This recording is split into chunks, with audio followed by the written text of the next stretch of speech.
ഹരിയാന തിരഞ്ഞെടുപ്പിനുള്ള സ്ഥാനാർത്ഥികളുടെ ആദ്യ പട്ടിക പ്രഖ്യാപിച്ചിരിക്കുകയാണ് ആം ആദ്മി പാർട്ടി.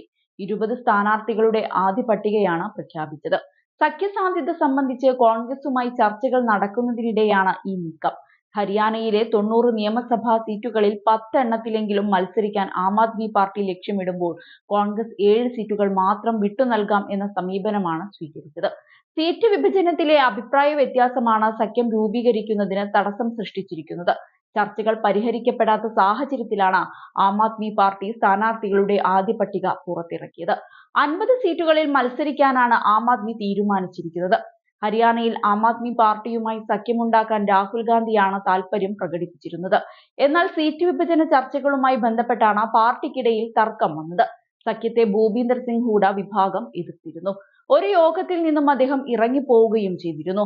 ഗുസ്തി താരം വിനേഷ് ഫോഗട്ടിനെ അടക്കം സ്ഥാനാർത്ഥികളാക്കി ആദ്യഘട്ട സ്ഥാനാർത്ഥി പട്ടിക കോൺഗ്രസ് ഇന്നലെ പുറത്തിറക്കിയിരുന്നു. കോൺഗ്രസ് ആം ആദ്മി സഖ്യം തകർന്നാൽ അത് ഗുണം ചെയ്യുന്നത് BJPക്കായിരിക്കും. ഒക്ടോബർ 5-നാണ് വോട്ടെടുപ്പ്. നിയമസഭാ തിരഞ്ഞെടുപ്പിൽ ഹാട്രിക് വിജയമാണ് BJP ലക്ഷ്യം വെക്കുന്നത്. ഭരണം തിരിച്ചുപിടിക്കാൻ കഴിയുമെന്ന പ്രതീക്ഷയിലാണ് കോൺഗ്രസ്. ഇക്കഴിഞ്ഞ ലോക്സഭാ തിരഞ്ഞെടുപ്പിൽ കോൺഗ്രസും BJPയും 5 സീറ്റിൽ വീതമാണ് വിജയിച്ചത്. BJP വിരുദ്ധ വോട്ടുകൾ പരമാവധി ഏകോപിപ്പിക്കാനുള്ള തയ്യാറെടുപ്പിന്റെ ഭാഗമായിട്ടായിരുന്നു ആം ആദ്മി പാർട്ടിയുമായുള്ള സഖ്യം മുന്നോട്ട് കൊണ്ടുവന്നത്. ഇരു പാർട്ടികളും ചേർന്ന് സഖ്യം രൂപീകരിക്കാമെന്ന രാഹുൽ ഗാന്ധിയുടെ നിർദ്ദേശം ആം ആദ്മി പാർട്ടി നേരത്തെ സ്വാഗതം ചെയ്തിരുന്നു. BJPയെ പരാജയപ്പെടുത്താൻ എന്ത് വഴിയും സ്വീകരിക്കുമെന്നാണ് AAP നേതാവും ഡൽഹി മുൻ ഉപമുഖ്യമന്ത്രിയുമായ മനീഷ് സിസോദിയ നേരത്തെ പറഞ്ഞത്.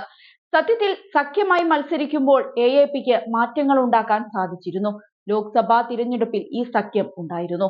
AAPക്ക് ഒരു സീറ്റ് ലഭിച്ചെങ്കിലും പക്ഷെ വിജയിക്കാനായിരുന്നില്ല. എന്നാൽ വോട്ട് വർദ്ധിപ്പിക്കാനായി. AAPയുടെ സംസ്ഥാനത്തെ ഏറ്റവും മികച്ച പ്രകടനം കൂടിയായിരുന്നു ഇത്. കുരുക്ഷേത്ര മണ്ഡലത്തിൽ നിന്നാണ് AAP സ്ഥാനാർത്ഥി മത്സരിച്ചത്. ഇവിടെ BJPയുമായി കടുത്ത മത്സരമാണ് നടന്നത്. സുശീൽ ഗുപ്തയാണ് മത്സരിച്ചത്. 29,000 വോട്ടിനായിരുന്നു ഗുപ്തയുടെ തോൽവി.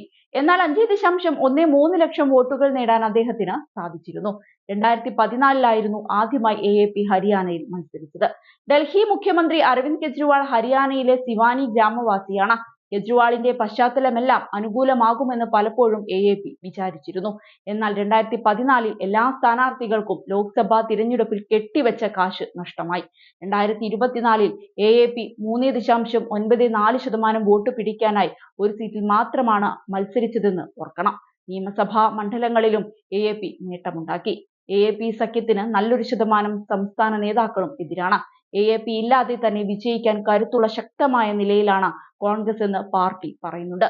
ആ ഉറച്ച നിലപാടിൽ മുന്നോട്ടു പോകാനാണ് കോൺഗ്രസിന്റെ തീരുമാനവും.